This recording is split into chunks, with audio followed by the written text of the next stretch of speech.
I don't think I can do it now that I've started. Quality selection disabled while live. Well, today we're going to be in 720 instead of 1080. This is why I need a producer, so that when I go to a potty break 10 minutes before going on the air, this is already ready to go. The other thing I don't like about Instagram is that it's supposedly, like I just got a note that we're talking about talking, but I have to manually start it after I've started everything else. So whatever. We're live. We're ready. Now we're going.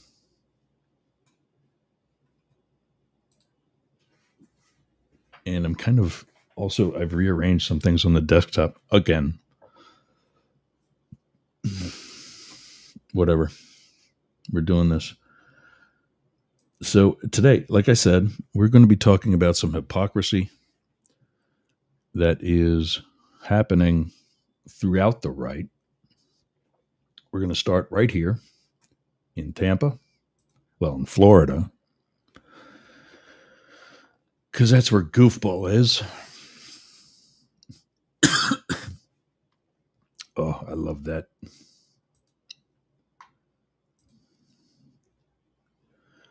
There he is. This is coming to us from the Young Turks. They saw a clip that noticeably, I don't know,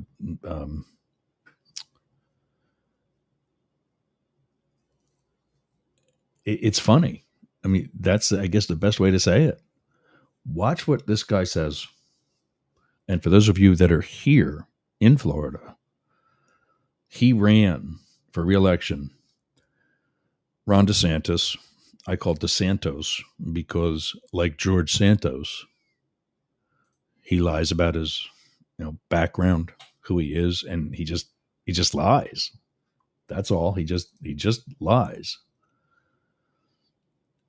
And so we're going to show you one right here.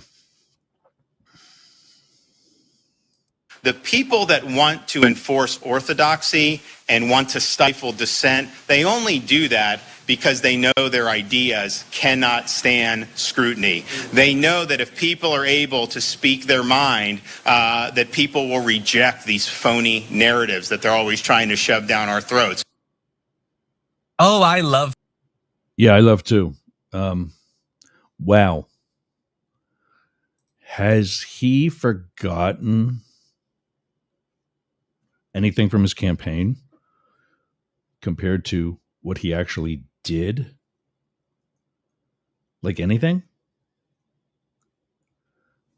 Keep Florida free is how he ran in, I think it was 22 for re-election.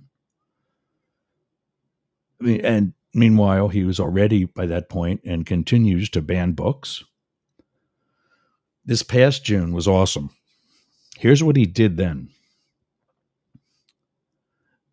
Every year, since I've known about the bridge, they've lit up the Bay Bridge, which connects St. Petersburg, Florida, to Bradenton. It's about a 5-mile long bridge. And quite frankly, is a beautiful structure. And every June for Pride, the Department of Transportation, or whoever it is that manages such a structure and other bridges throughout the entire state of Florida, are colored in floodlights of a rainbow mixture, meaning that the bridge itself looks like a rainbow.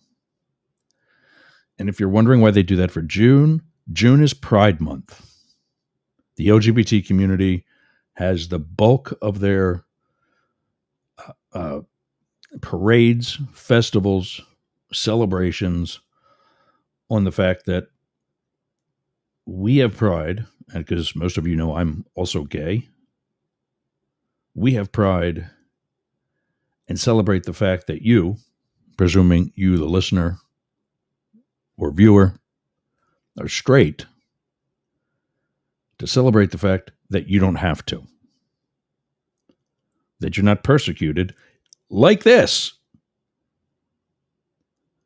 This year, he prohibited, with no reason, and he can do this because, after all, he's free. He can do this because he wanted to promote a summer of liberty. Keep in mind, the very next month is the 4th of July. And the whole red, white, and blue option was very much available for that month. People say about military veterans, we need to have an entire month for veterans as a country, take towards us, and I'm often included by others, not because of military service, but because of 21 years in the Secret Service. I've missed my share of Christmases too. I've been in war zones. I've received hazard pay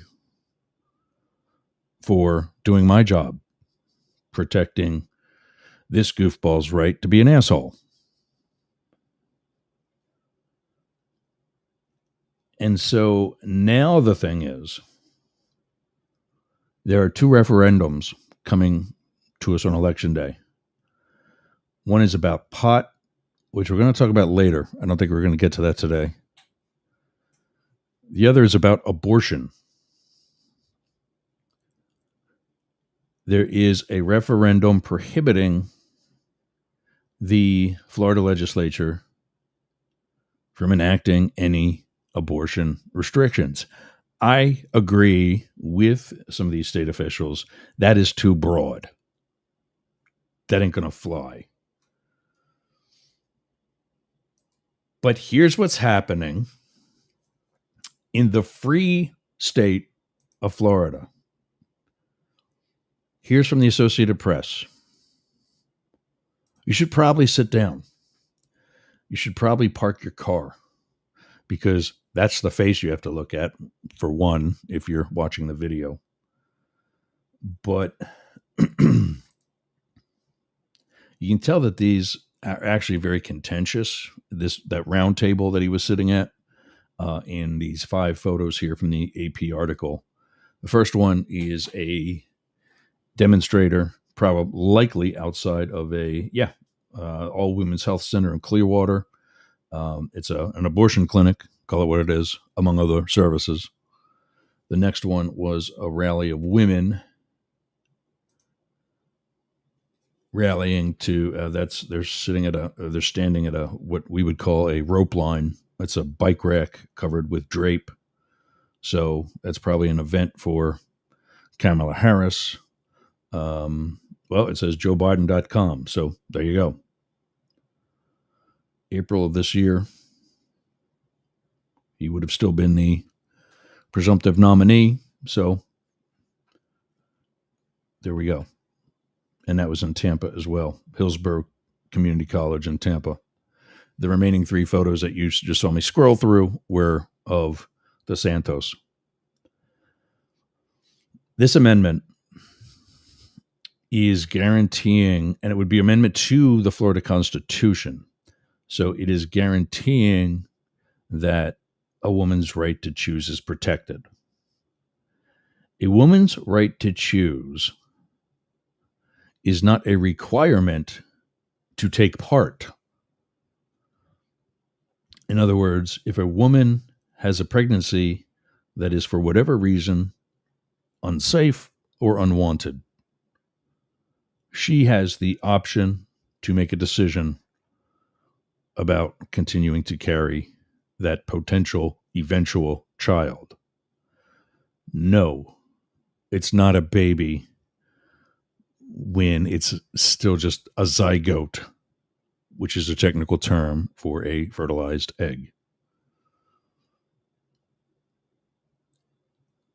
And here he is saying that he's keeping Florida free while all he does is implement restrictions.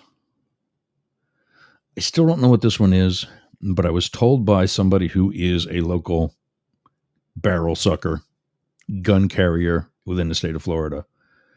Within the past year, he signed into law an open carry law that allows Florida residents to carry a gun without concealing it, which is tactically a dumb thing to do. If I'm carrying a gun for purposes of self-defense, I don't want the other guy to know I got that, because now he knows what I'm going to do. No, it's not necessarily going to scare away a bad guy. And in fact, knowing that you're armed might attract said bad guy or girl. I'm all about equality. So he signs this bill into law allowing citizens to open carry, not telling them, and again, I have to fact check this myself, so there's not going to be anything in the show notes, which, by the way, are always available at yergs.com. But so says this neighbor of mine who is very gun savvy, that the bill actually implemented restrictions on weapons that you can carry that were not in place prior to that law being signed into law. So now your favorite gun that meets some of this new criteria that he's not telling you about can't be carried, not only openly, but at all. In Florida, where we're free, remember? Fast forward to the marijuana and abortion issue that's up this year. Like I said, we'll do another episode on pot, with the exception of Pierre's pot, which we will get to in a minute.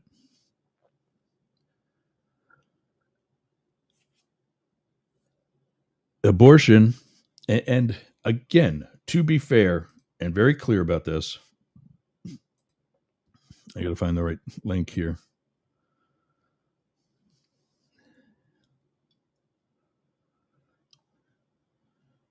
I had one of the tabs that I had dealt with.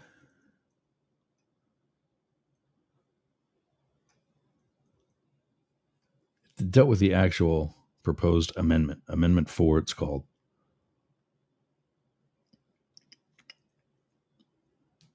And I can't find that tab now. I must have kicked it out.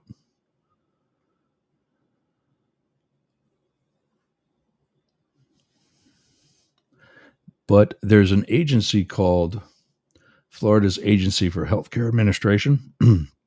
Florida's Agency for Healthcare Administration. It's the Florida agency, the Florida government watchdog that monitors for you, the patient, the administration of your health insurance, whether it's Medicaid, Medicare, Meta, whatever it is, but particularly Medicaid. They have the responsibility of regulating and making sure that everything's going well for you. They took it upon themselves to launch a page to their website that is right here.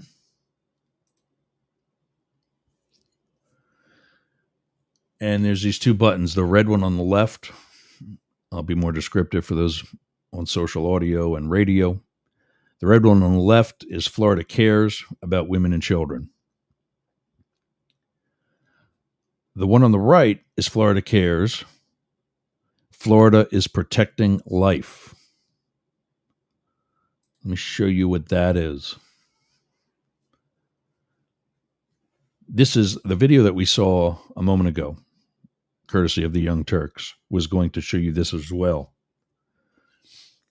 This is on, and that's what the one tab I have that is a news story from Channel 2 in Orange County, WESH in Orange County, did the story on the fact that this website that you're seeing on the screen now, or this page from their website, that you're seeing on the screen now is about Amendment 4 and alleges that it threatens women's safety. Keep in mind, Florida is one of the states that Kamala Harris refers to when she tells a story about women who have not been, how should I say this tactfully, women who died because they tried to get health care in the process of having a natural abortion called losing a baby. Not a chosen one, but a miscarriage. And now they're bleeding out. Yet, Florida is the one that's protecting women. The current Florida law protects women. So says the people who are keeping us free. Amendment 4 threatens women's safety. First point says Amendment 4 threatens to expose women and children to health risks, which the Florida legislature has spent years working to mitigate. Current Florida law requires abortion providers to work within a framework designed to protect women from dangerous and unsanitary conditions. Okay, you know what? Yeah, there have probably been clinics that are no different than getting an abortion in a back alley. But it's 2024. I think it's time to allow for abortion within sane, safe regulations in place to make that happen. Here's the one that I absolutely love. The framework developed by the Florida government to regulate abortion in all boldface sets reasonable and common sense guardrails for medical professionals and their facilities. Sets reasonable and common sense guardrails. Says who?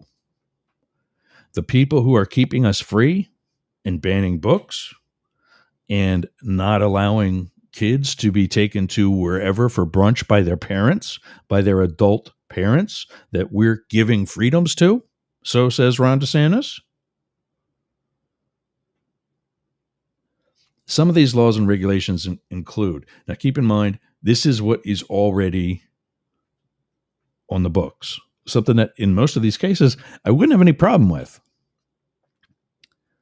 If they're telling you that they're going to be taken away upon immediate implementation of Amendment 4. Physician requirements prohibits abortions from being performed at any time except by a physician as defined. You know what? If it was my girlfriend, my mom, my wife, my sister, my neighbor,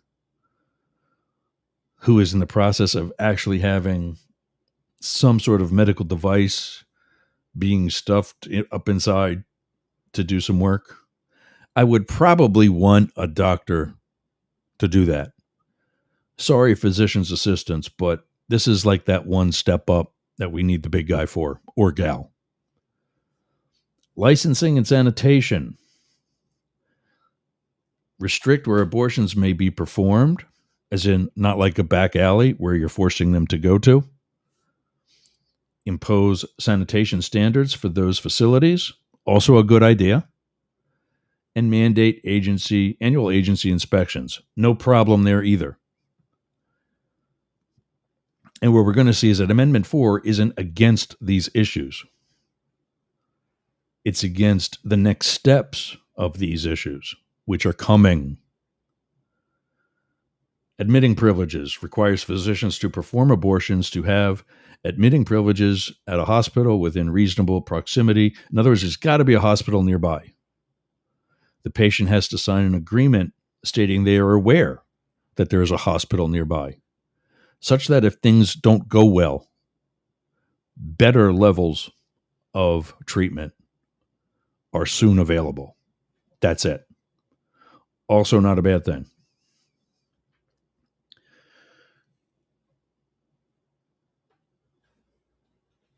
Regulation of abortion procedure require appropriate use of general and local anesthesia, appropriate precautions such as establishment of intravenous access, and appropriate monitoring of vital signs. If I was getting some procedure like that, which I've had, not an abortion, but I've had medical procedures, all those were in place. Happy about it. Thank you very much. Regulation of recovery and follow up. Require abortion clinics to provide a monitorization. They monitor your progress by medical professionals capable of providing basic cardiopulmonary resuscitation, CPR, instructions regarding access to medical care for complications, and a post-abortion medical visit. That includes a medical exam and a review of the results of laboratory tests and a urine pregnancy test. So in other words, you got to come back to make sure everything went well and that they did it right. Also a good idea. Amendment 4 says, and this is just the one paragraph that they're trying to provide a certain argument against. Amendment 4 says, quote, no law shall prohibit, penalize, delay, or restrict abortion before viably or when necessary to protect the patient's health as determined by the patient's healthcare provider. In other words, they're saying doctors should be making the decision, not the government. No problem with that.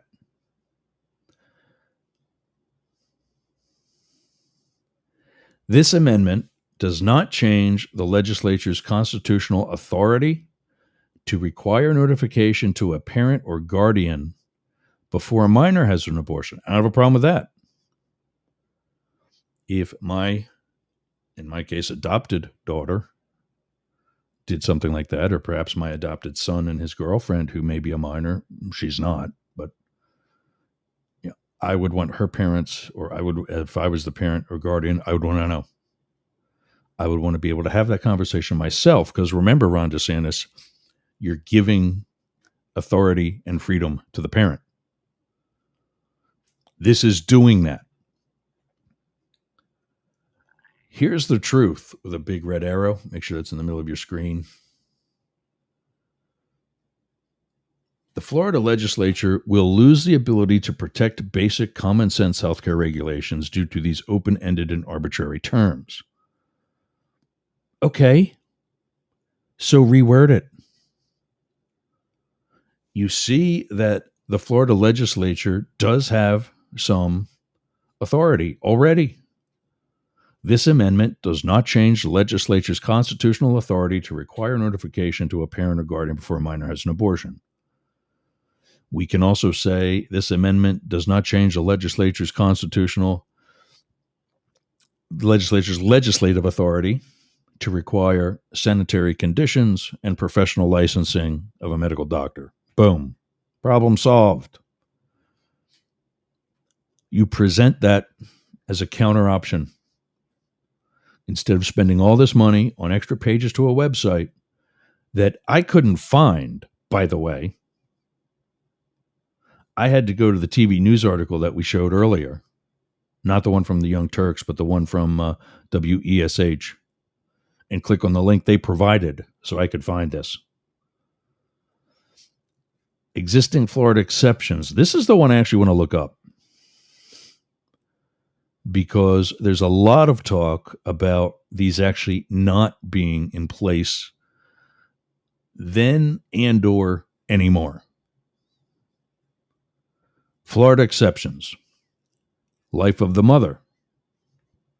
I just took part on a social audio room over the weekend where the NPR story that they discussed was about a couple in Washington, D.C., where all of the abortions and I forget what the one type is called, but it's later, and it's also done when a woman is miscarrying to make it a safe and precise and not permanent, but obviously permanent, but immediate and case closed type of miscarriage,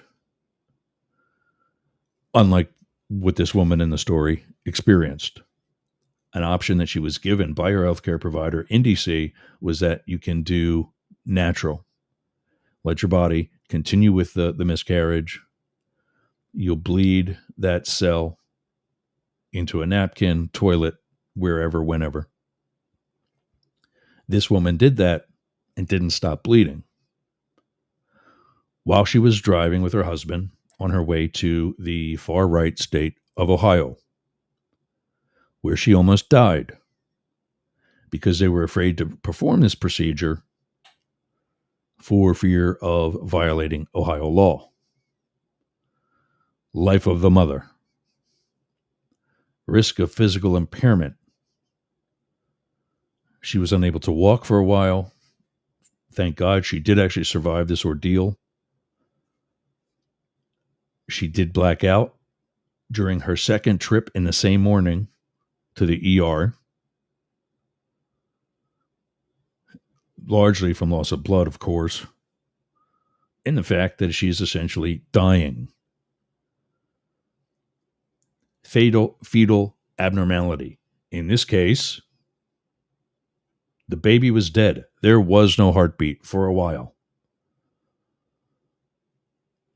Rape, incest, human trafficking. I mean, seriously, if that's the type of people you want to breed, we'll take a look at the other story where a 30 or 32-year-old father dropped his 10-year-old daughter on the side of the highway. Now, if he's having second thoughts of having a kid then, you know he had those same second thoughts 10 years ago. And mom wasn't even in the car, if that helps you. Now, clearly, at that age, adoption is obviously and hopefully the better option and the course of action taken by the state. But 11 years ago, maybe there was a different option available. So Florida says that the impact of Amendment 4 on the states: no law shall prohibit, penalize, delay, or restrict abortion. Again, they're taking so much of this. This is all there is. This is all there will ever be. I don't think those aiming to protect a woman's right to choose are leaving it intentionally so broad. When you listen to those people making some of these arguments,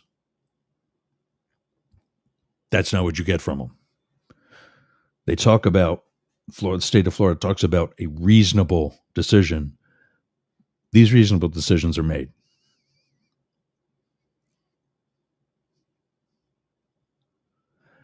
No definition of viability and so on and so forth.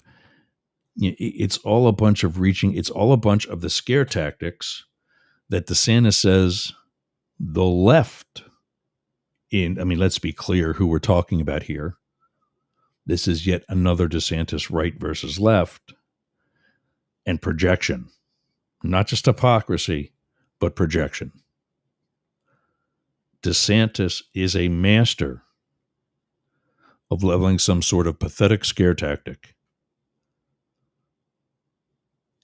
and making apparently enough voters twice, because he was just reelected 2 years ago,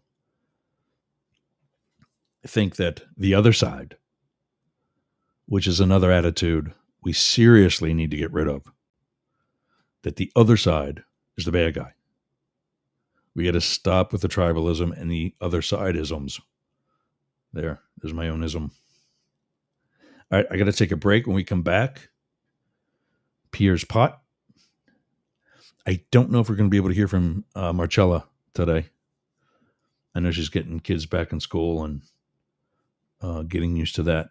So if she checks in, awesome. She's always welcome. If not, we'll give her a much needed, well-deserved day off. Jane will be joining us in about 25 minutes. So I got to get through the rest of this, that, morning motivation, all of that when we come back. It's 99.1 WDJY, America One Radio, and the rest of the Mastiff Media Network. Oh, I just got a text from Marcella. There she is. And the rest of the Mastiff Media Network. We'll be back after this. Smell nasty. Do you want to freshen it up a little bit? Go to aromabypeter.com. Check out all of Peter's candles It's what we burn here in Studio Yerg's. I'm burning right now leather scented candle. That's right, leather scented. So go to aromabypeter.com/Yergs and check out his candles today. I'm Jane Stahl, retired English teacher, and with my BFF, Susan Bebeck, we manage Studio B Fine Art Gallery in Boyertown, Pennsylvania. We showcase the art of hundreds of local artists, publish books of the poetry, prose, and art of local writers, offer classes, art parties, workshops, discussion groups, cater dinners. We've even hosted a wedding. And we're here to be the go-to place for friendship, learning, and fun in our community.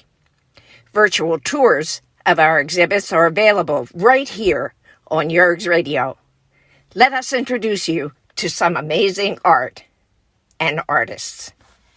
Check out Jane Stahl and everyone at Studio B in Boyertown, Pennsylvania. Please visit our YouTube channel, Talk TV 24. How's your website doing? I'll tell you how mine's doing. It's awesome. Yergs.com is gotta be the best website for anybody in podcasting or any sort of broadcast solo journalist like me. How did I get that? Limit Break Digital.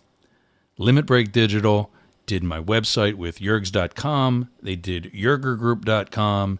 They take care of my marketing, my branding, and help me get the message out to you. Go to limitbreakdigital.com/Yergs for 10% off your next project. That's a $3,000 site, Yergs.com. And you can get 10% off that by just going to limitbreakdigital.com/Yergs today. Talk to Jay. That's my guy. We all got a guy, and Jay's mine. limitbreakdigital.com. Hey gang, it's Yergs. Right now, our country is about to embark on yet another controversial presidential election. I have an actual question, legitimate question, as a political scientist and historian by education. If you are a Trump supporter, I want to hear from you. I want to know what your appeal to Donald Trump is at this time. Please email me news, N-E-W-Z, at yergs.com. News, N-E-W-Z, at YERGZ.com. Thanks. Participants must be willing to provide their contact information, answer a series of questions, and then have their first name broadcast over the radio and social media relevant to Up the Middle. All right, gang. It's time for Pierre's Pot. Go on, you know where the graphics are right now. There we go. Today, we're going to reach out and thank Nuala, who I met over the weekend on Chatter, an app I'm trying to get a desktop version for. I know there's one in beta. I use this app. I was using it more frequently than right now, I'll be honest. But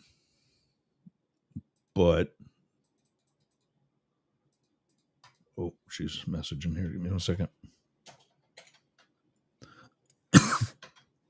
But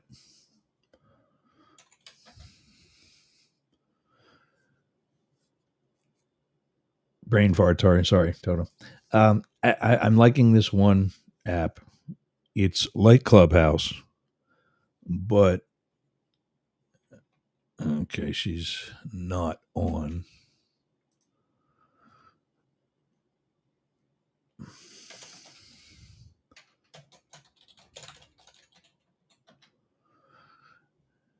But it's in. I was on it as part of the beta transition or beta. I just heard a beep. Where'd she go? Okay, yeah, we got her. I'll come back to Pierre's Pot. Let's talk with Mars. We'll do that before maybe before Jane and I finish, or after Jane and I finish. Hey there. Hey. Well, who are you talking to? What's that? Who are you talking to? Listeners, What are you talking about? I was talking about Nuala, this Mrs. Doubtfire of Chatter. Okay. Exactly what she sounds like. Lovely lady. She was on a room that my friend Dylan. I know Nuala very well. Do you really? I do. I know her very well. Very cool lady. She's sweet. And that was my Pierre's pot, my toast of the morning sauce Mm-hmm. in her direction. She's acknowledged her sounding, at least to us Americans, maybe not to a fellow Scot, but at least to us Americans, she sounds like Mrs. Doubtfire. I'm not sure about that. Yeah, she doesn't like the idea either, but she embraced it anyway. It was a good sport for Dylan and me and everybody else who really thought she sounded like Mrs. Doubtfire. Dylan, from the blind community? No, he's kind of a hippie in San Diego. Oh, okay. I know who you're talking about. This is a friend of yours? I know him through Chatter. That's all. Yeah, I know Dylan. But he stuck up for me pretty solid this past weekend. Really? How come? What'd you do? I jumped into one of Jonathan's rooms. Jonathan Bain, okay. And they're talking about Kamala versus Trump and Kamala versus Trump. And I'm not listening to you. I know. I'm not listening. You know how I feel about that. Quickly. Okay. And I'm hearing all this and I seeing that it was Jonathan's room and I didn't see right away that Dylan was there, but I said, look, I'm retired Secret Service agent, yada, yada, yada. You know that whole story. Mm-hmm. This one guy tries to call BS on me being an agent. Wow.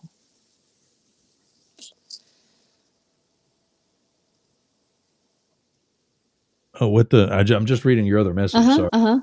Okay, so go on. And Dylan jumped in and said, look, I know this guy. He really is an agent. He really is a retired agent. He's provided us some amazing information in the past. Why do you people, concentrate on trying to put people down and to disprove somebody? Or instead of just sticking to the topic, right? And say, okay, if I'm not who I say I am, I'll prove that myself. Yeah. I don't need your help. Yeah, this is true. Okay. And so, Dylan's been, I mean, I'm sure we probably got plenty of topics we may not both agree on, but that's why I like him is that he takes that approach civilly. Okay. And I'm for marijuana laws, the legalization and such. I'm not necessarily as for it as he is, but there's that. You're still talking to your audience. You're not talking to me. And whatever. So actually, do you want to talk to you? Yeah. What do you want to talk about? I know what message you're talking about, where I highlighted you and others. Did that cause problems besides just you, or no? Just like leave that alone. So people too. Leave that alone until we're able to talk in private. You always blow up my spot. I swear to God, if I wanted to kill someone and ask you for your help, you would be the person to talk about it on the radio. Where do you want to bury the body, Mars? It's like serious. No. Where's your loyalty? Come on, give me a fucking break, Ross. That radio. Oh, beep. Yeah. We got that in 7 seconds, didn't we? Oh no, I had jumped into the room and you were talking about something and I was trying to raise my hand to come up and nobody brought me up and I heard you talking and I was like, hey, what about me, Ross? Was this on Chatter? It had to be on Chatter. I haven't seen you on Chatter since the very beginning, since we were first onboarded. Which is what, July, June? Before you came on, I was just telling them there was a period where, I wasn't as active for a while. Are you back on there? Yeah, I never left it. I just wasn't as active. Well, no, when we take a break, we go away and then we come back. That's why I said, "Are you back on?" Yeah. Yeah, Um, that. so The profile I still the don't. same, We whatever. like very different rooms. I do not like those large rooms. I do not like the clickbait rooms. I do not like the debate rooms. I do not like political rooms. I tend to stay away from all of that stuff. It makes me very uncomfortable. And I do not like large stages. I like this because I don't have to see anybody. Guess what's Yeah. going to happen next year here when I'm in front of all those people talking? I'm going to You have to can take my create glasses off so one I don't see them. or Creative Con, Creative Con. yeah. There we go. Creative Con. Oh, is that what that there we go. Yeah, Yeah, yeah. yeah, Creative Con. I Um, gotta I gotta I gotta get you comfortable with not mirroring your camera. So when you wear shirts like that, all it's right, actually well, you can tell me reads how to fix that later. And yeah, you tell me how to fix it later. It well, just makes me more comfortable. that's I like see I'm moving my right hand. There's my right hand. If I exactly. move my right hand and this one goes up, then I'm going to be like, what the hell? Because that Yeah. doesn't happen in a That's mirror. the part that you have to get used to. But when it's mirrored, it's the same size as same Yeah, solid. no, I like that. I like that. So Gotta wear a solid shirt instead of one that has writing on it. give me a break. I don't know how you would pronounce Dr. Pepper backwards.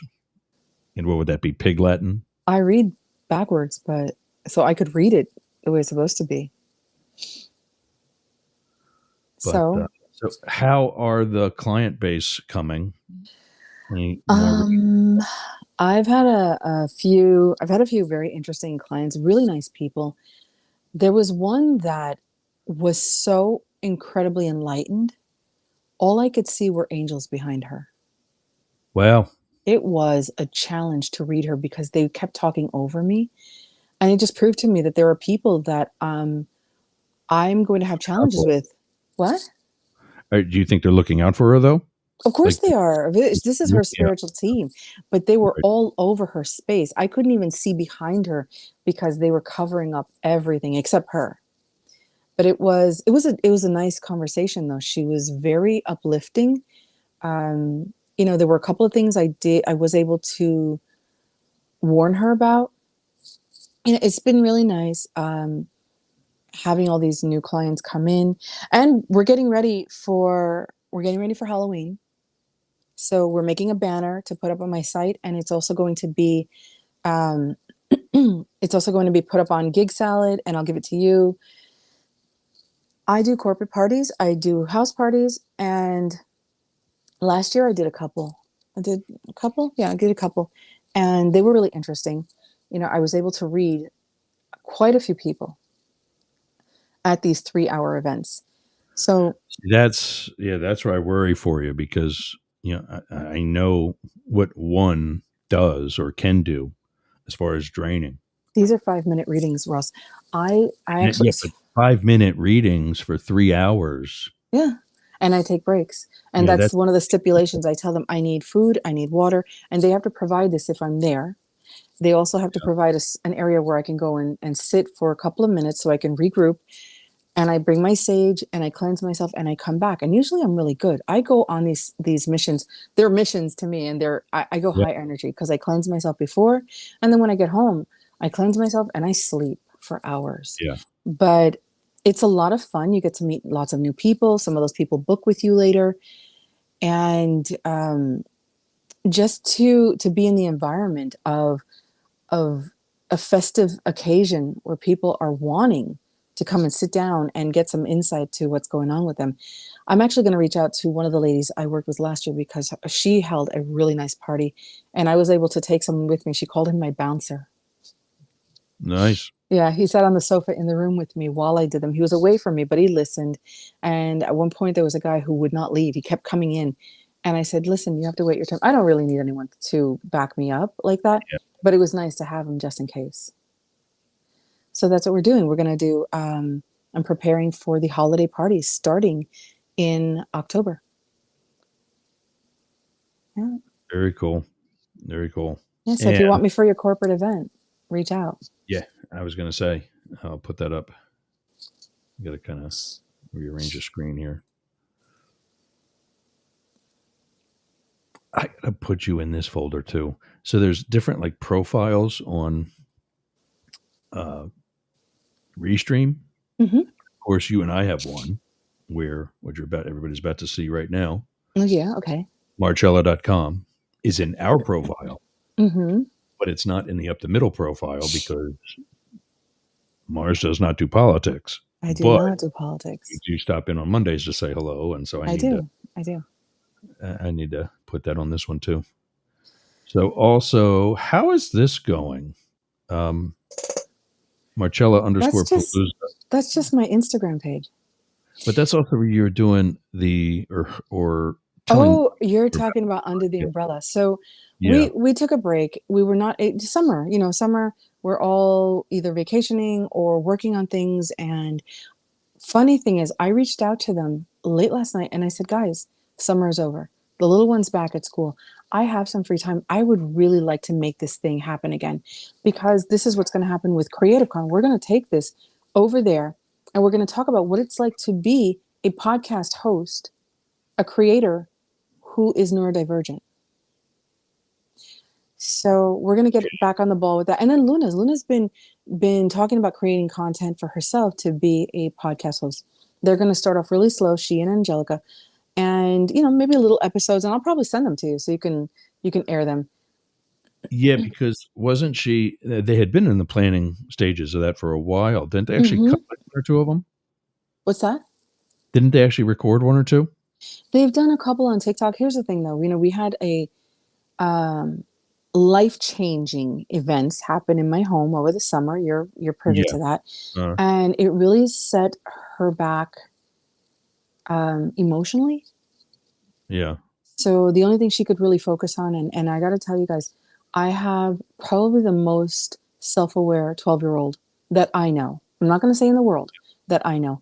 So she took all that time to regroup with herself, to really pour into herself, and to honor herself, and just to make herself feel better and understand that this has nothing to do with her, and this is all the challenges of the other party.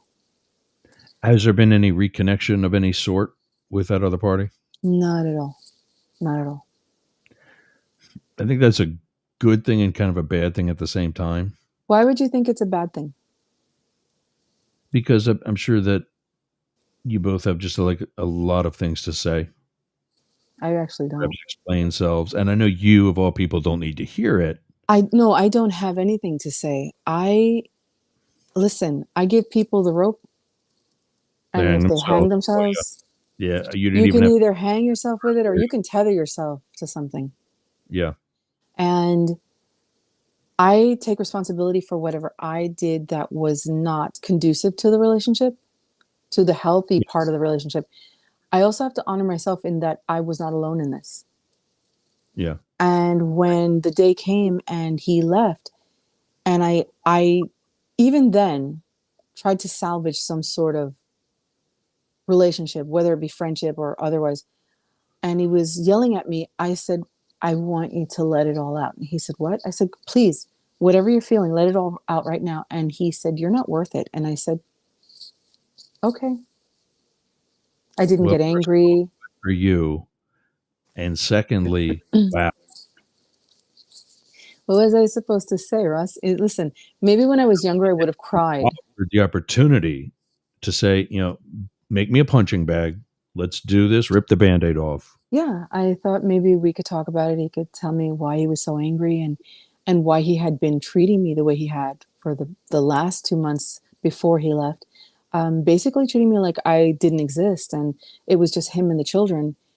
And then there were times, That when long he was in New York, on and off, because he would go back and forth. right? I'd be in bed sick and Luna would come check on me. And it got to the point where I would get up and I would go get something. And even feeling as ill as I was, get up, make coffee. Hey, would you like a coffee? He'd say yes or no. Hey, I'm going to make something to eat. Are you hungry? Yes or no. Do you want me to walk the dog or do you want me to go with you? Yes or no. Whatever it was always me. And he finally So said to me, you're taking a dog for a walk that, if I remember this correctly, wasn't even your dog not my dog. while you're sick. While I'm sick. He never let me do it on my own. I had done it a couple of times when he was out, but I walk the dog, and she's a powerhouse. She's an Yeah. Akita, huge, huge dog, and the way she would pull on the harness, it was rough on me, but I would still do it. I had to get used to it. I thought we were going to get married, so I had to get used to that. And but I never got, you know, never coming into the room where I was laying down and, hey, are you feeling okay? Can I get you something? Do you want to go get air? Nothing like that. And I finally came out one day and I sat here across from him, funny, same spot I'm in now. And I said, hey. And he's like, hey, what's up? And I said, why don't you check on me? I'm just curious. Why don't you check on me? And he didn't have an answer. And I said, I'm not in there because I'm trying to get your attention. I'm in there because I'm not well. But why don't you come in and see if I'm okay or if I need anything? Well, I thought maybe you just needed to rest. Okay. Okay. And Yeah. still, so, and then there were other factors, the There's a factor with the certain kid. And which I'm calling BS on that because listen, Russ, he wanted a mother for his children. That was all he wanted. And when I couldn't accept the older boy, and yeah, shoot me, guys, the boy was toxic. He drained me so badly one day. I was having chest pains, pains in my arm, my chin, my stomach, and I said, I have to go lay down. I don't feel well. And I remember telling Angelica, can you please check on me in an hour, just in case I don't get up? You yeah, you know, told me that. yeah, she came in and she was like, you've never asked me to do that. I said, I just don't feel well. And pushing Luna to the point where she wanted to harm herself, because she even said, she goes, when he's here, I feel like pulling my hair out in tufts. Like she said, she wanted to like grab handfuls and just pull it out. That was Oh, just the beginning. Imagine what would have happened later down the line, maybe actually harming herself. And I said, I can't have this in my home. And I even said at the time, if this means we don't stay together, we don't stay together. But I cannot sacrifice my daughter's well-being for yeah. your happiness. So he took him back, left him with his stepfather, and came back and said he didn't want the kid around. He kept saying, "Oh, I don't want him around. I can't stand him. I don't." Your own child, and it always raised these red flags. And I would say, that's your son. I can't have him here, but that's your son. And the very last day, I actually haven't told you this, talked to one of my neighbors because she was staring. And you know how neighbors can be. So I walked over, I said, hi, how's it going? She's like, oh, good. How are you doing? I said, well, I just want to let you know that we're no longer together. She goes, oh, I know. What do you mean you know? She says, well, he told me. So now I'm going, hey, what do you mean he told you? When did he tell you that? The day he left. He walked out in tears, told her he could not stay with me because I didn't want his son. Drama. And what the sucky part about that is that what he said in that moment is true. Sure. But do you think that's really the context in which he was delivering it? Like, was He, he mentioning the parts of it where his son is the of problem? course not. Of And course he ultimately, wasn't. He he's was the problem just because he never basically, raised the kid right for the past 10 or whatever years. God damn it, Ross. I really tried to discipline them. Yeah. The way I've disciplined my own children, the way I discipline Luna. Luna doesn't have a problem with it. She knows if she did wrong, she's got to make amends. And this is for her betterment, not for mine. When you grow up and you're an adult, if you want to be an asshole and it comes back to you, that's your fault for not taking, the message, the lessons, and being a better person. They just would not be better. And I would discipline, and he would tell me all the time, you're so mean. And I would have to ask my daughter, I need to sit down with you and I need you to be, and we have very frank conversations. Do you think that I'm a mean parent? She would look at me funny. She goes, no, mom, you're so good to me. And I'd say, if ever I say anything that makes you uncomfortable or hurts your feelings, we need to talk about it. I'm the mom that will apologize.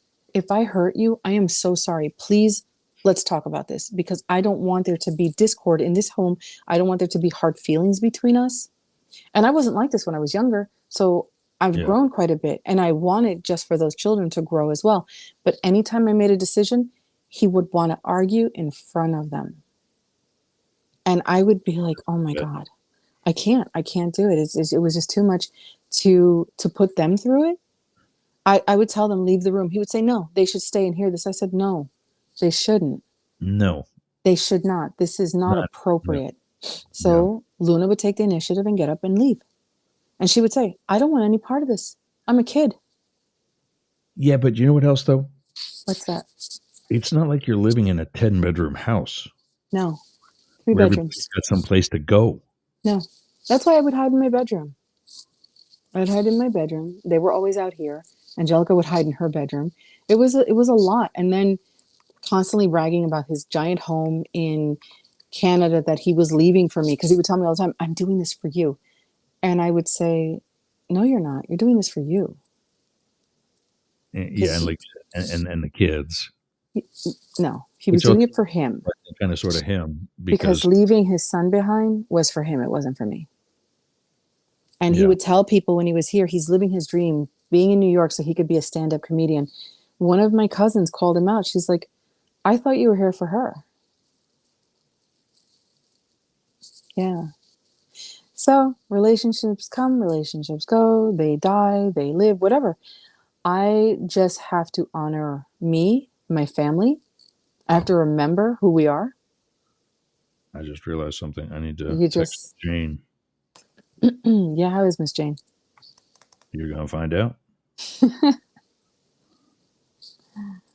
I've got to. Before Restream just did this thing with the user experience, and oh, that's not what I want to do. Restream just did this thing with the user experience, and now every time we do a broadcast, I've got to send you a brand new invite every time. Yeah, I saw that. And I'm like, why? I got to pull up that, and because this is a Windows machine. I think it works out better though, because if we have a guest one week, we don't want them tapping into the next week if they're not supposed to be on Oh, camera. yeah, 100%. You know, I could block somebody if they're going to be like one of those guests, but no, yeah, that it's certainly a possibility. So I've got a sick kiddo today. She's homesick today. Oh yeah, what's Yeah. It's all sinus. It always happens the first, second or third week of school. It starts up and she gets a fever, and then it goes away within a couple of days and she's fine. But it's seasonal. So I think we just switched seasons, right? Emailed.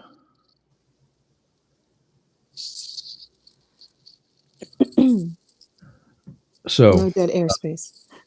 Yeah, sorry about that. There's Friday we picked up 4 more terrestrial radio stations. Oof. Okay. So of course I was all psyched about that. I was up from like 7 a.m. getting ready for it. Wow. Now these, because they're on a network, Mm-hmm. they have other programs that they run. Okay. Our show starts at 11, but our show with them doesn't start till 11:07 because they have like new stuff that they have to do before they pick up. And so I only pay for 53 minutes as opposed to 60. And as a result, I get promos throughout the week for my show. Okay. And so 10:59, the world falls apart. I'm about to go live in a minute. 7 minutes after that, I'm about to go live again. Blake and I get to talking. Mm-hmm. I look at the clock that's on I have this bigger clock on my desktop for this reason, for purposes of managing the show. And I look and I watch it turn 11:08. Like, on the air, I'm going. Somebody that would always laugh at that is this young lady. Oh, welcome. God. Hey, Jane. Hey, how are you two? Awesome. How are you? Giggling. Excellent. All kinds of things going on here in Boyertown. It's really been a fun and busy couple of weeks. So yeah, you had like one of the, was it the Oktoberfest in September? Yes. Oktoberfest was last weekend. Yeah. and it was magnificent and very successful. This week, not in Boyertown, but right up the street in Ole, was the Ole Fair, which of Yep. course is a very popular event around here.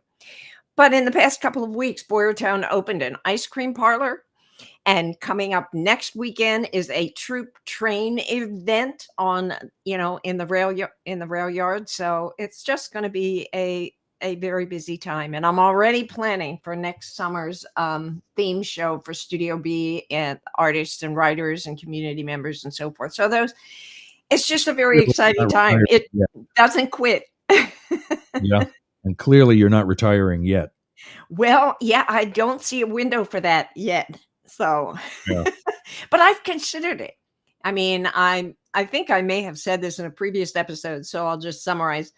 But I considered, for various reasons, maybe maybe it's time to be inspired away. Maybe it's time to You quit Bear mentioned about the Fever. possibilities of cutting back. Yeah. Yeah. And then I thought, well, what am I going to do with myself? Watch Yeah. baseball games or football games and watch TV? Nah, I don't think so. So anyway, for the present, and for the present, I'm still, super involved in all kinds of things. So it's still fun. And I just need to set some boundaries now and then and escape now and then to refresh my spirit. But I had the best time yesterday, I have to tell you. I spent the afternoon floating in my pool. And then and reading magazines. And after I got out of that, there were lots and lots of leaves, of course, on my pool deck and in my pool. And so I spent about an hour sweeping leaves. And believe it or not, ladies and gentlemen, it was so relaxing just to be able to do that menial task. I had a lovely afternoon. The sunshine was brilliant. So anyway, today's kind of cloudy. So I it's had a let different my mood. yard go in a way that I'm not happy. So the process of getting it back has been rewarding. Seeing 3-foot tall leaves no longer, or 3-foot tall weeds no longer there. Oh, yeah. Yeah. Yeah. Well, our garden, my backyard is in a fall mode for sure. And Paul laughs at me, but I'm always really embarrassed because when my friend Donna comes over, because when Donna comes, her yard, there's not a weed anywhere, and my backyard is more like the woods. And there are Yeah. leaves and twigs and dead flowers and all that kind of stuff. But they tell me that I should not worry about them because it provides food and shelter for insects and birds and chipmunks and squirrels all winter long. So I'm kind of trying to be more accepting of the season. If weeds weren't necessary, Earth would look like heaven instead of heaven looking like heaven. Anyway, so there we go. But I had Onyx, do you want me to talk about this? I suggested this, pardon me, in a message to you yesterday, but I had the most lovely end of last week unexpectedly. One of my classmates from the class of 65, 60 years ago. Do you believe that? Anyway, one of my classmates came to town. He's a veterinarian in Oklahoma. And he was inspired to come back to Boyertown for a visit. And he comes back regularly, I think.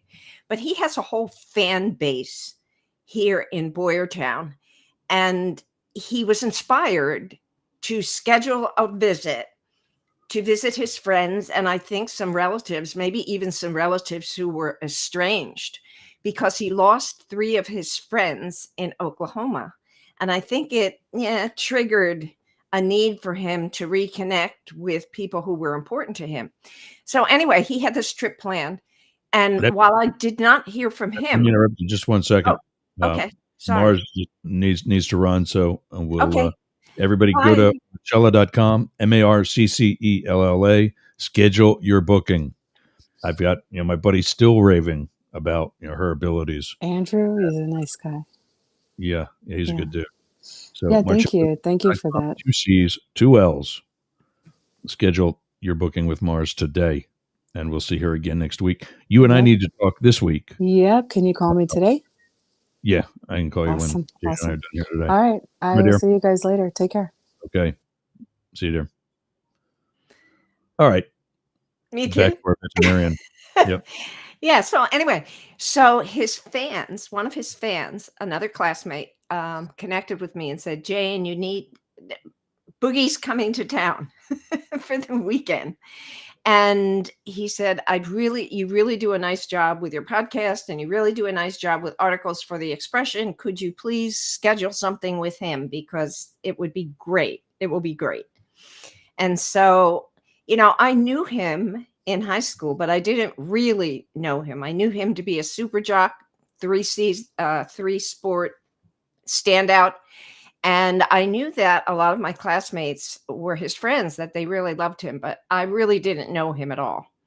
And so I said, sure, I'll do what I can. And I texted Boogie and said, let's make a date. Your fans want to hear more about you on my podcast and in the Expression newsletter. Let's get together and make a date and record a podcast. So I didn't hear from him, but I knew he was going to be at the O's. You know the Oreos, right, Ross? Yeah. Of course. I knew he was going to be at the O's on Thursday night Version with a bunch of his Cheers. friends. Go ahead. The Boyertown version of Cheers. There you go. That's exactly right. Anyway, we knew he was going to be there on Thursday night with a bunch of his friends. So I showed up to meet with him face to face and say, look, I'm going to be in big trouble with your fans if I am not able to secure a podcast recording with you.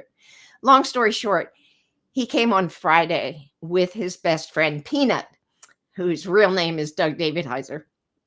Anyway, they came to the studio. I think I interact with Peanut on Facebook rather frequently. Do I don't know.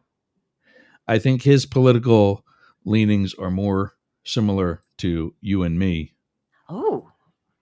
Versus Mark Burfitt or Val Chris Deisher Jewell, or Chris some of the Jewell. more Yep.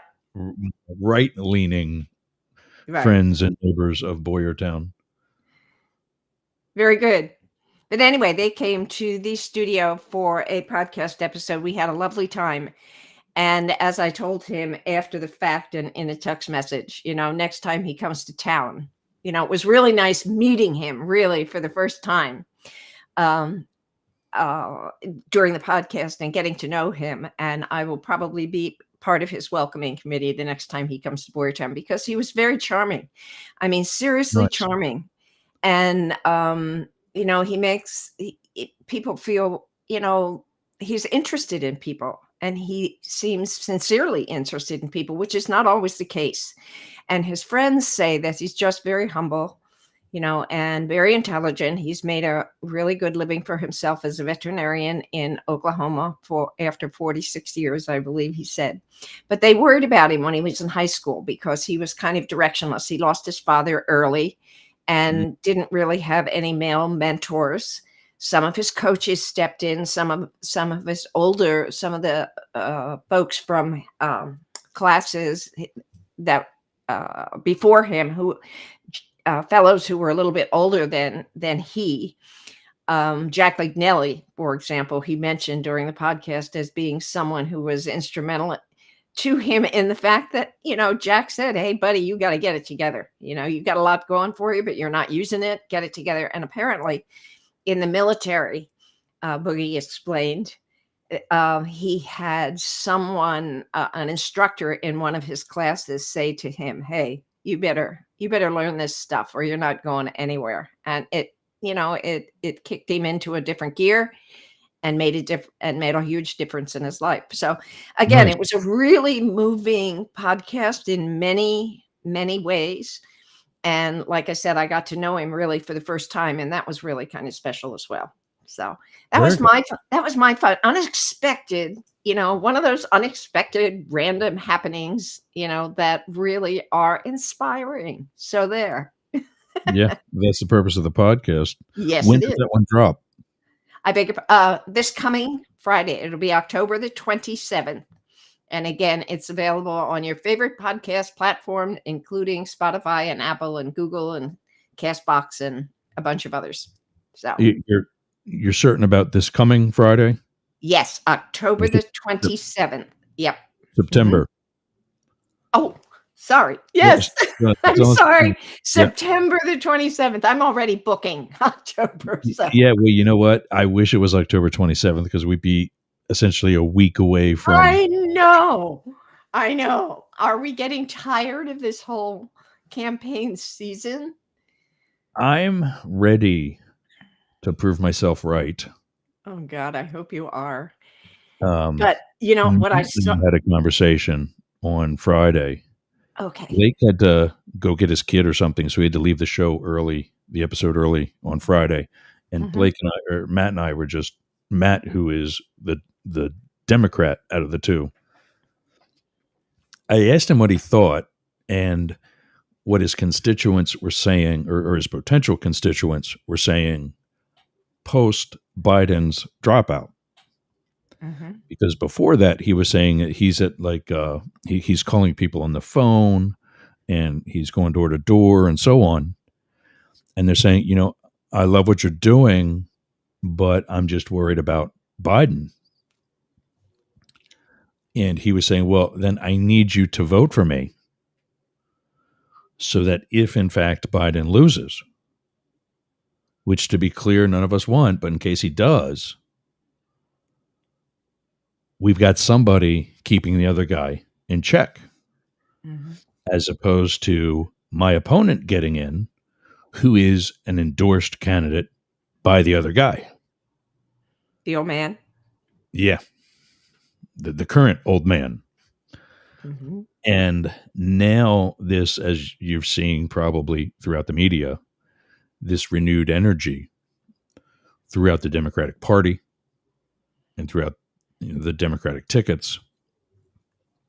Trump's having the same issue that 2 months ago Hmm. Biden was having. Yeah. In fact, I was just on Facebook before I connected with you, and there was a YouTube on there that suggested he's really entered his own insanity. And Oh, one of the, I know this is clickbait. I know it's clickbait, but one of the YouTubes said something. Some guy asserts that he had to be on amphetamines for the last debate.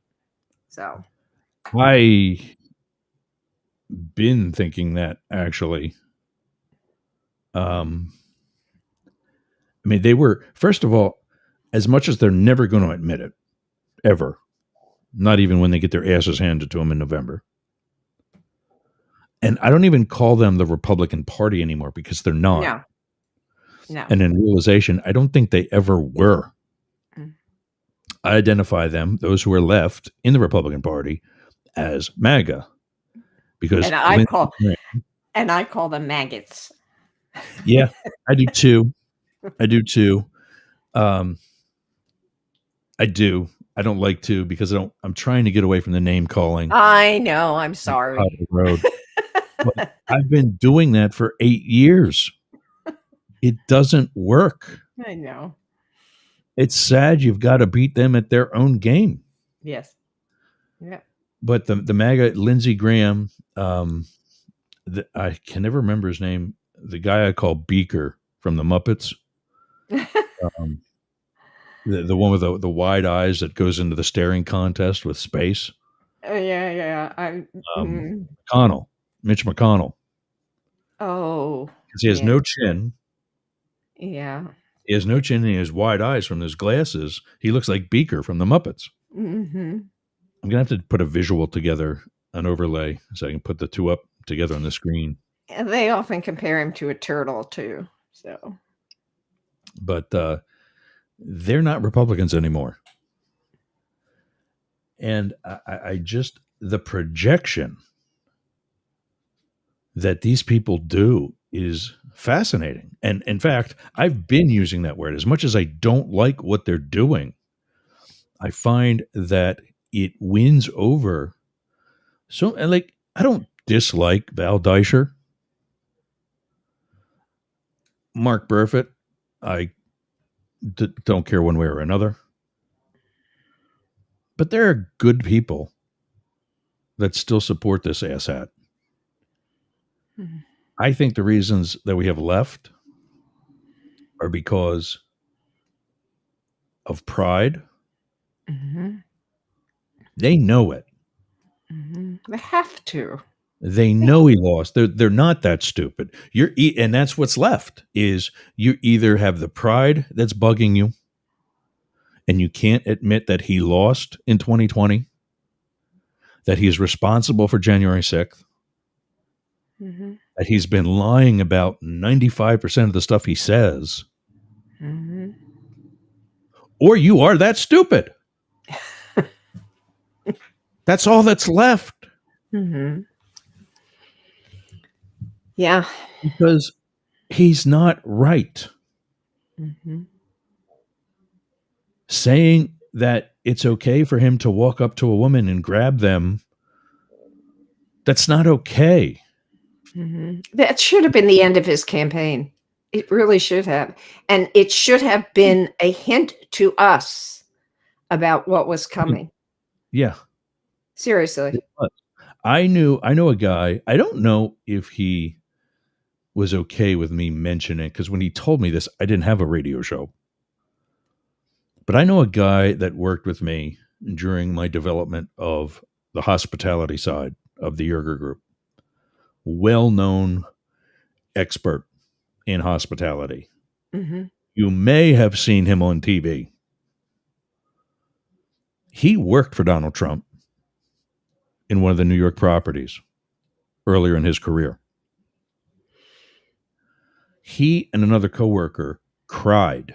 This is an Italian guy, macho, Whoa. veteran, yada, yada, yada. Whoa. He and another coworker cried on election night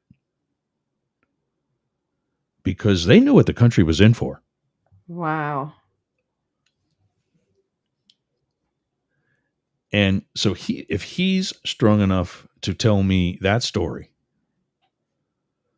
there's other people need to, because it's like it's a bad thing for you when you admit this, because just saying, you know what, I've been hoodwinked. Mm-hmm. I've been lied to. Because remember, according to court records, and as much as he wants to deny it and deny it and deny it, the facts that the rest of the world consider just that, he is indeed a professional liar. Mm-hmm. He is a professional fraud. That's why Trump University ain't here anymore. Mm-hmm. That's why Trump steaks aren't here anymore. Yeah, I don't know, but it's incomprehensible, and we've been saying that for years. It's incomprehensible I that had used the word. they are only maybe 5 points away. Maybe. Yeah. Well, I mean, Colin Jost said that Hell. at the White House Correspondents' Dinner. He's going through all these things yeah. about Trump. Colin Jost. Yes. And they're tied? Right. It's just amazing. Yeah. I said that with regards to what is MAGA and what is Trumpism, that I was fascinated by it. The followers' willingness to call following him, regardless of what he does, patriotism. Mm-hmm. That they're okay. There's people who have said this on camera. They're okay while they're standing there wearing red, white, and blue clothing. They're okay with him being a dictator. Mm-hmm. Yeah. Maybe that's what the country needs. Right. This country needs a dictator. Yeah. I'm sorry to say that, but that's the truth. This is exactly what the one guy said. Yep. Couldn't say why. No. But when I've, on more than one occasion have used the word fascinating, that was the exact words Kamala Harris used quite recently to describe whatever is left of the MAGA movement and whatever was in the first place of the MAGA movement. And it's horrible, but it's fascinating. And I'm like, I said that. Wow. Now, damn it, people, will you finally listen to me? Speaking of listening to you, let's do a Yeah. little promotion here. You've added some people to your network. Well, I've found I've added and added. Yeah, actually, first of all, I don't know that we talked about this because I'm forgetting when exactly they came. I think it was 2 weeks ago, so we could have talked about it last week. But the week that it actually came out, you and I had already done our Monday show because it wasn't until later in the week that I got. Exactly. Yep. The Nielsen ratings have come out for Atlanta. Whoa. So with the terrestrial, the Atlanta airwaves, the FM station, 99.1 WDJY, and with their internet rebroadcast, every radio station is also on the internet today. We have roughly between 26 and 27,000 people listening to us right now. Fantastic. Fantastic. Hello, everybody. Welcome to Both Sides Now. Exactly. And while we don't often. Middle, you're seeing on the schedule it's up the middle, which it still is. Okay. That's my daily show. Okay. When hour number 2 of the Monday show, Jane and I get together because this is when we would record our episodes for Up the Middle, which, by the way, I finally have a bunch edited. They're all humming. Oh, God. I didn't do anything on Saturday. Good for you. I wanted to, but I'm like, I slept in because for whatever reason, I could not sleep Friday night. I slept in because I didn't have to get up anyway, finally, for once. I sleep in. I go grocery shopping. I think I cleaned some of the house or did laundry. I come in here to turn the computer on. It's 9:30 at night. Whoa. I'm like, what the hell am I going to do now? I can just do, because one of the things I'm trying to still find things to self-educate on. I can just go sit in the living room with the dogs and get on YouTube and do that. So I turned around and walked out. Good for The you. computer was not on at all on Saturday. Wow. So, but the other thing, let's go back to Friday of last week. We added 4 terrestrial stations, and that network's 1 internet station to the Mastiff Media Network. And that gives us now the entire Tampa Bay. Wow. Very good. I don't know if this will mean as much to you as far as where, but we are as far north as Brooksville in Spring Hill, Florida. That's right. You used to come down here right frequently. I visited my cousin when she owned a home in Brooksville. So, yeah, I know exactly where that is. Yeah. Brooksville, that's our northern boundary current. Yep. And the southern? And as far south as Sarasota. No kidding. Fantastic. Everything in between. That's fantastic. That is our Monday show that we had. We're only on those stations 1 day a week because to get all 4 was a bit pricey. But I wanted to have at least that amount where we're all encompassing, to include also WWPR, which is also only on a Friday right now. Very good. Very good. So, and that goes as far east as Winter Haven and almost to the western edge of Orlando. Very good. Very good. Yeah. Which, by the way, their estimation at the station for all those 4 frequencies, 4 stations, 2 AM and 2 FM, we're exposed to 5.5 million people. We should be starting out with roughly another 25 to 30,000 per show. Yeah. Good. So, yeah. And this week we'll start ad campaigns on Google Ads, and also Spotify for those zip codes. talking about the show and its, political discussion and so on, so that we get listeners from those areas, especially, the more conservative and or liberal. I want to talk to everybody. That's what makes this show so unique. Both sides now and up the middle. What makes both of these shows so unique is the wide range that we can still make it relevant to our audience. Yeah, and we want to hear from people Yeah. about their sides, so that we understand where they're coming from and why they feel and believe and think the way they do, and encourage folks to message us here. Yeah, absolutely. And call. We still got some time, I think. Yeah. Wow. We still got 29 minutes. Yes, we Nice. do. Yes, we do. So 1-888-88 Yergs. If you're not driving, if you're not in the middle of a meeting or whatever, Mhm. give us a call and Yeah, because tell us why we you don't still support always them. we don't understand why folks still support the current old man, as Ross has termed him.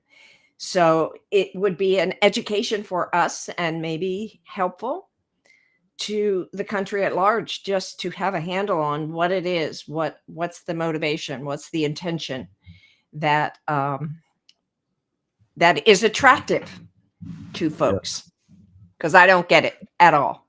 And that's what it was. That's what was tough for me, was everything I've experienced.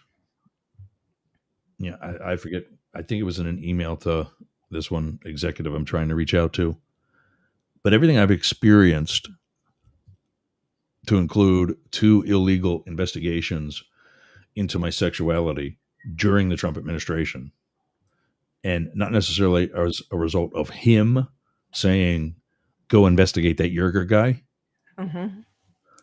so much as it is him creating the atmosphere of hate, which Whoa. ultimately really is the other reason people still support the guy, in that he's made hate of people who are different from us Yep. cool.